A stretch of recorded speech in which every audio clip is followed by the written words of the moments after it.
बांग्लादेश में यूनिस के खिलाफ सड़कों पर अवामी लीग उतर आई है। अवाम शेख हसीना के लड़ाकों ने यूनिस के घर पर हमला बोला है। यूनिस के खिलाफ कई इलाकों में तीखी नारेबाजी हुई है। यूनिस पर हसीना समर्थकों को परेशान करने का आरोप लगा है। ढाका में अवामी लीग ने राजनीतिक ताकत दिखाई है और ऐसे में जिस तरीके से प्रोटेस्ट किया गया है, सड़कों पर अवामी लीग के तमाम दिग्गज उतरे और उसके बाद जमकर नारेबाजी की, जमकर आरोप मढ़ने का काम किया।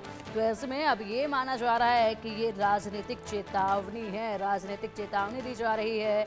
और क्या कुछ हुआ है ये आपको बता देते हैं। कहां कहां पर यूनिस के खिलाफ प्रदर्शन हो रहा है ये आपको एक बार बता देते हैं।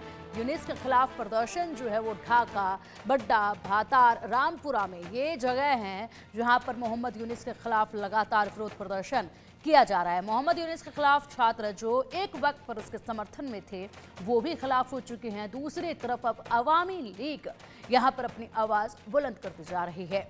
एकाएक कर तमाम दिग्गजों को जेल में डालने का काम किया और बहुत से आरोप जो हैं वो मोहम्मद यूनिस की तरफ से लगवाए गए हैं इन पर। लेकिन अब यहाँ पर ये इलाके हैं जहाँ पर मोहम्मद यूनिस के खिलाफ प्रदर्शन है, भातार और रामपुरा ये इलाके। इसके अलावा और भी कई इलाके हैं, ढाका के अलावा और कई इलाके, बड्डा भी एक इलाका, इसमें भी जोरों पर प्रदर्शन जो है वो देखा जा रहा है। मोहम्मद यूनिस की इसको उल्टी गिनती भी माना जा सकता है। लेकिन फिलहाल जो बांग्लादेश में हालात बन रहे हैं मोहम्मद यूनिस के खिलाफ, वो तो एक तरफ मोहम्मद यूनिस जो हैं वो इस वक्त बाहरी राजनीति में बड़े गुम हो चुके हैं। जिस तरीके से कभी वो चाइना का रुख करते हैं, कभी वो रूस के पास जाते हैं और ऐसे में यहाँ से अपनी ताकत बढ़ाने की वो कोशिश कर रहे हैं और यहीं से वो हाथ मिलाकर यहाँ काबिज रहना चाहते हैं। काबिज रहना चाहते हैं तब तक जब तक वो अपने मंसूबों को पूरा नहीं कर लेते। मंसूबे उनके क्या? बांग्लादेश को पूरी तरीके से मुस्लिम कंट्री बना देना, इस्लामिक देश बना देना और भारत को पूरी तरीके से अपना कट्टर दुश्मन बना लेना। अब चलिए इसी पर चर्चा के लिए हमारे साथ हमारे खास मेहमान जुड़ चुके हैं। बांग्लादेश पत्रकार शोएब चौधरी जी हमारे साथ हैं। सर, बहुत स्वागत है आपका इंडिया न्यूज पर। बेहद कुछ बदलता नजर आ रहा है बांग्लादेश में। हर दिन एक नई तस्वीर बांग्लादेश की देखी जा रही है और अब ऐसे में अवामी लीग ने अपनी आवाज को बुलंद करने की कोशिश की है। कई ऐसे इलाके जहां पर जोरदार प्रदर्शन मोहम्मद यूनिस के खिलाफ देखा जा रहा है। क्या इसे राजनीतिक चेतावनी समझा जाए? अब बहुत बहुत धन्यवाद पिंकी जी।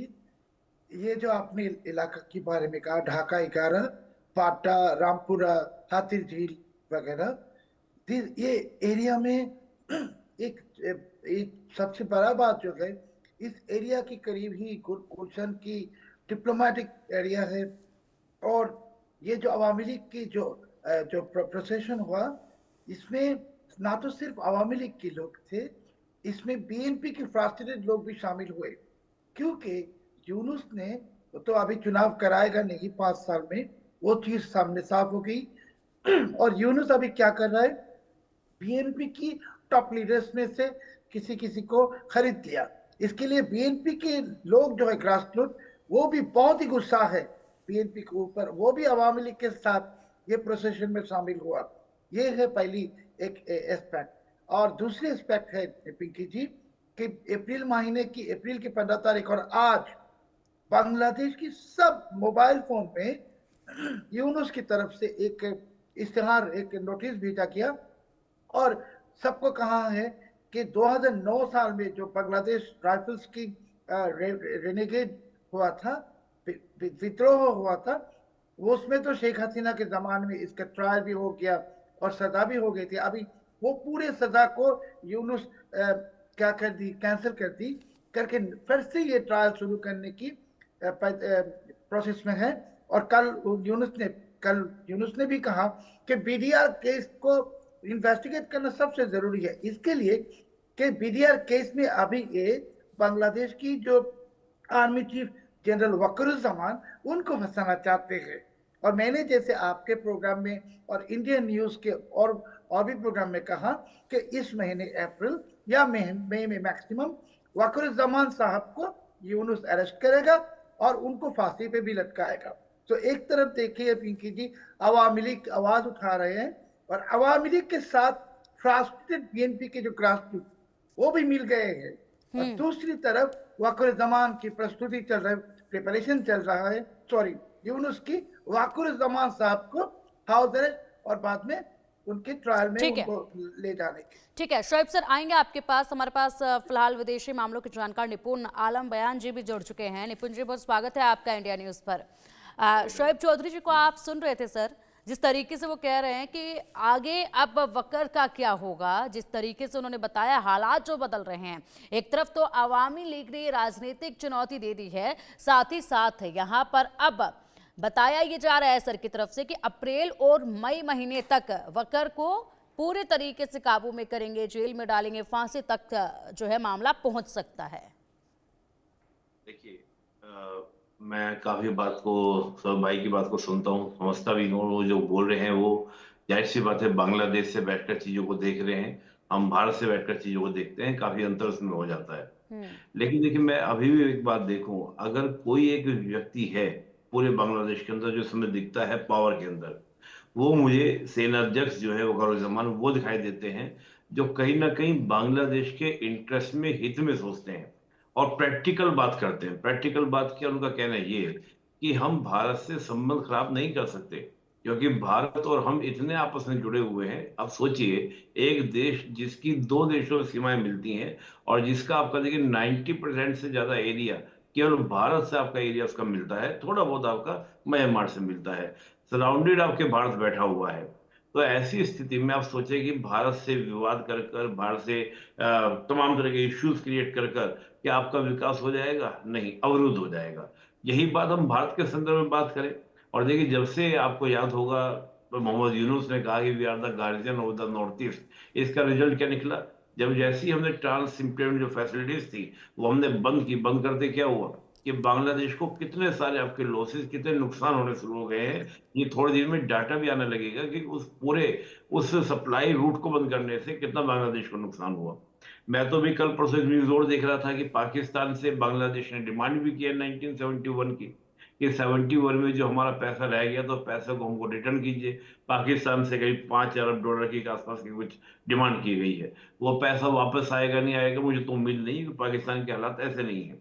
तो मैं एक बात देखता हूं कि चाहे वो इंटरनल पॉलिटिक्स हो ऐसे अस्थिर देश के अंदर, या एक विदेश नीति हो, यानी कि आपका अंतर्राष्ट्रीय संबंध हो, इसमें स्थायित्व नहीं देखा जाता। हो सकता है कि जो बात शोएब साहब कह रहे हैं वो पॉसिबिलिटीज भी है, या ये भी हो सकता है कि वकारुज्जमान जो है, यानी कि जो सेनाध्यक्ष हैं, वो एक नया कूप की तैयारी करें अंदर खाने। ये तो भाई वो भी समझ रहे होंगे, उनकी भी कोई स्ट्रेटजी होगी, या तो उनको भी शेख हसीना की तरह भागना पड़ेगा देश से, बाकी किसी देश में जाना पड़ेगा, जान के लाले पड़ेंगे तो बचाना पड़ेगा, या फिर उनकी कुछ प्लानिंग चल रही होगी अंदर खाने जो हमको सामने दिखते नहीं है। तो होता क्या है कि बहुत सारी चीजें ऐसी हैं।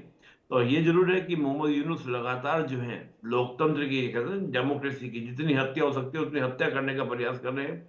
उसी का रिजल्ट है कि आप देखिए कि मोहम्मद यूनुस के सामने दो विरोधी पार्टी, अवामी लीग और बीएनपी, जो आपस में एक दूसरे की प्रतिद्वंदी है। ऐसी बात है कि भारत में भाजपा और कांग्रेस एक साथ आकर विरोध करे मोहम्मद यूनुस का, वो वाली बात यहाँ पे हो जाती है। यानी कि दोनों के समर्थक जाके आपका क्या करते हैं, विरोध करते हैं। और दोनों ही पार्टी आज, बीएनपी की खालिदा जिया की हम बात करें और शेख हसीना की बात करें, दोनों कह रही हैं कि जल्द से जल्द चुनाव हो, लोकतंत्र की बहाली हो, और चुनाव ही तो तय करेंगे ना कि सरकार कौन बनेगी। या ऐसे कि कल को, आज ठीक है मोहम्मद यूनुस ने कुछ उनके जो सो कॉल्ड छात्र थे वो सड़कों पर उतरे, उन्होंने क्या किया, तख्ता पलट कर दिया। कल को हो सकता है कि जहां पे अवामी लीग, बीएनपी या जो नई पार्टी बनी है जिसका नहीं निपुण सर, जिस तरीके से आपने इन छात्रों का जिक्र किया, ये वो छात्र नेता जिनके बदौलत मोहम्मद यूनुस सत्ता की कुर्सी पर आकर टिक कर जमकर बैठ गए हैं, जिससे अब इतना लगाव हो गया है कि मानो फेविकोल का ये जोड़ अब नजर आने लगा है जो छूटने का नाम नहीं ले रहा है। और उसके बाद इन्हीं छात्र नेताओं की वजह से यहाँ बैठे, अब ये छात्र नेता इनके खिलाफ जाकर अपनी पार्टी बना रहे हैं, तो उस पार्टी का रजिस्ट्रेशन तक नहीं होने दिया जा रहा है, उस पार्टी के डॉक्यूमेंट के वर्क को पूरा नहीं होने दिया जा रहा है, पूरी तरीके से उनको दबाया जा रहा है, बिल्कुल इस तरीके से कि जैसे इन्हीं छात्रों ने शेख हसीना के साथ किया, मोहम्मद यूनुस पर भरोसा जताकर मोहम्मद यूनुस अब इनके साथ कर रहे हैं। मैं वही बात मैं पिंकी कह रहा हूँ कि जिनके साथ आप आए उनको आपने चीट कर दिया। अब देखिए, जो युवा है, युवा को आपने दिशा दी और आपने शेख हसीना तक पलट कराया, तो उसी युवा को दिशा तो अब आपका शेख हसीना भी दे सकती हैं। जब आप उनके साथ में दिखेगा, भाई उनको भी तो दिखेगा ना कि आपके साथ क्या हो रहा है। आपको यूज एंड थ्रू कर दिया मोहम्मद यूनुस ने, या मोहम्मद यूनुस के पीछे जो पीछे बैठे शक्तियां हैं, चाहे वो आईएसआई हो चाहे ना हो, कोई भी कट्टरपंथी हो, उन्होंने आपको यूज एंड थ्रो करा। तो क्या ये संभावना नहीं बनती कि वो छात्र अगेंस्ट ऑफ द यूनुस खड़े हो जाएं? तो बात ये है कि पॉसिबिलिटीज बांग्लादेश की बहुत ही टेंस है। पर्दे के पीछे बहुत सारी चीजें ऐसी हो रही होती है जो हमको पता नहीं चलती है। हो इसका उल्टा भी सकता है कि मोहम्मद यूनुस को वहां से भागना निकलना पड़ जाए या भागना पड़ जाए। और देखिए एक बात, इंटरेस्टिंग बात मैं हमेशा मानता हूं कि आर्थिक जब क्राइसिस क्रिएट होता है, यानी इकोनॉमिकल जब क्राइसिस क्रिएट होता है, तो तमाम तरह के क्राइसिस क्रिएट होने ऑटोमेटिकली शुरू हो जाते हैं, सोशल हो पॉलिटिकल हो। जैसे जैसे बांग्लादेश में आर्थिक संकट गहराएगा, वहां पर महंगाई की मार बढ़ेगी, तमाम तरह के इश्यूज क्रिएट होंगे, तो मोहम्मद यूनुस को अपनी सरकार को संभालना भारी पड़ जाएगा। वहां पर आंदोलन उग्र हो जाएंगे और पॉलिटिकली पावर्स को जाना होगा। तो मुझे लगता है कि भारत से जिस प्रकार का विवाद उत्पन्न किया और भारत ने जिस प्रकार से कंट्रोल किया इस पूरी घटना को, जैसे मैंने कहा आपका ट्रांसशिपमेंट फैसिलिटीज जो थी उसको बंद कर कर निश्चित रूप से बांग्लादेश को घेरने का काम किया है। और हमको लगता है कि देखिए जैसे मोहम्मद यूनुस की पीएम मोदी के साथ मीटिंग भी हुई थी, मुझे नहीं लगता कि वो बहुत ही कामयाब मीटिंग रही। कहीं ना कहीं मुझे लगता है कि वो एक फेल मीटिंग रही। तभी हमने देखा कि उसके बाद ठीक बाद ही भारत के द्वारा उनकी जो फैसिलिटीज थी वो बंद कर दी गई। तो अब देखना ये है कि चाइना या पाकिस्तान, देखिए पाकिस्तान के साथ तो बांग्लादेश पंगा लेना शुरू कर दिया है, अमेरिका सपोर्ट पहले से है नहीं।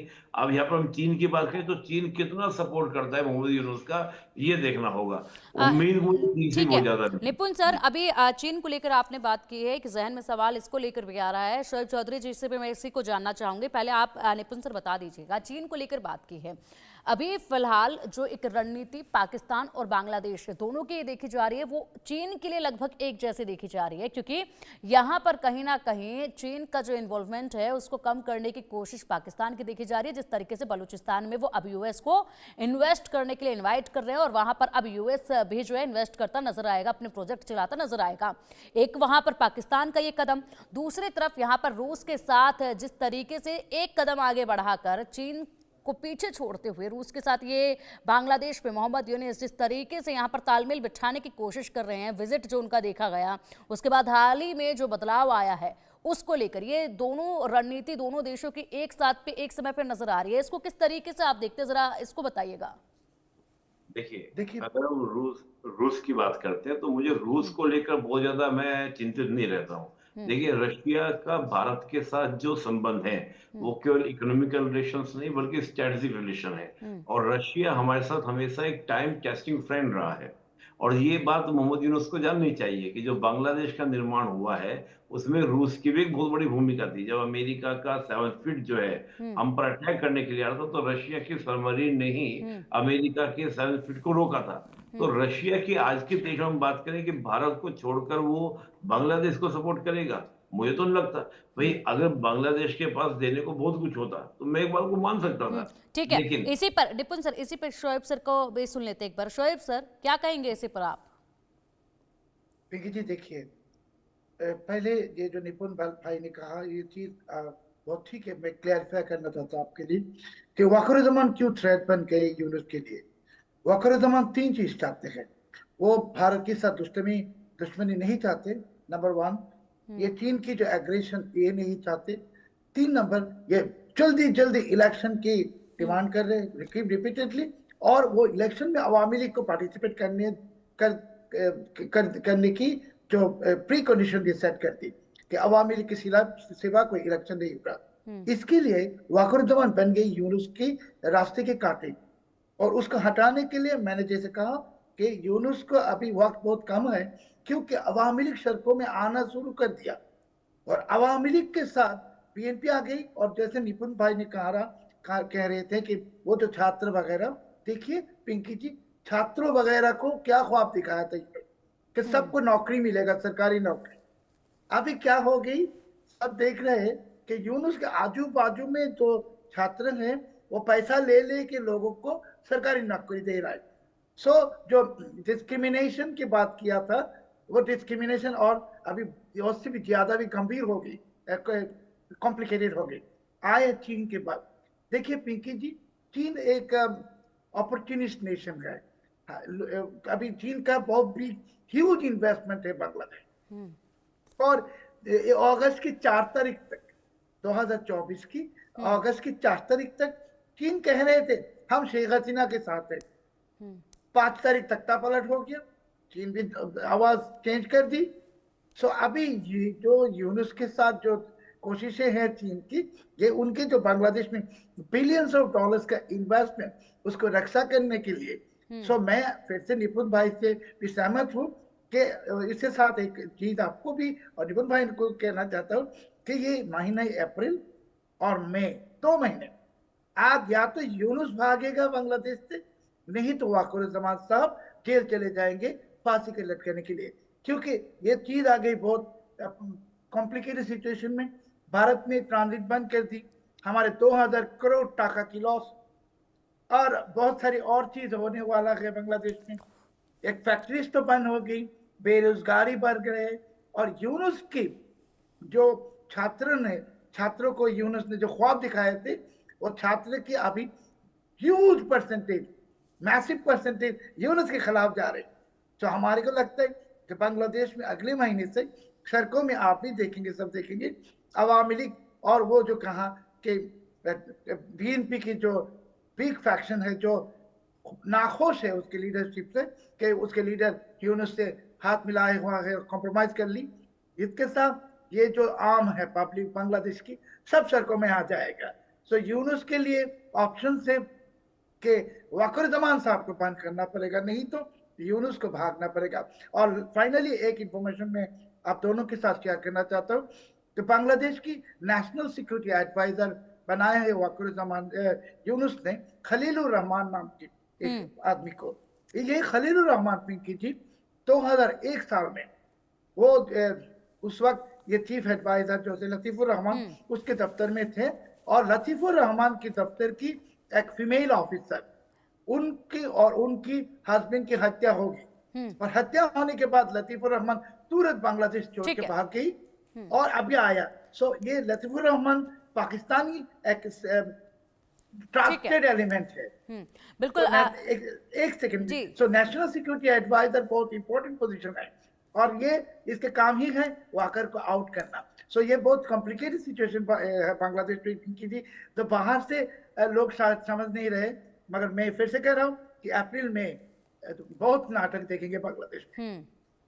बिल्कुल, बहुत नाटक जो है वो बचे हुए हैं देखने। और फिलहाल जिस तरीके से 2 महीने का आप वक्त बता रहे कि इस 2 महीने में सब कुछ बदल जाएगा, बहुत कुछ बदल जाएगा, या तो लड़ाई इस पार की होगी या उस पार की होगी। अब इसी वक्त का इंतजार है सभी को, बांग्लादेश की जनता को भी, भारत को भी देखना होगा स्थिति किस तरफ जाती है, यानी कि ऊंट किस तरफ करवट लेता है।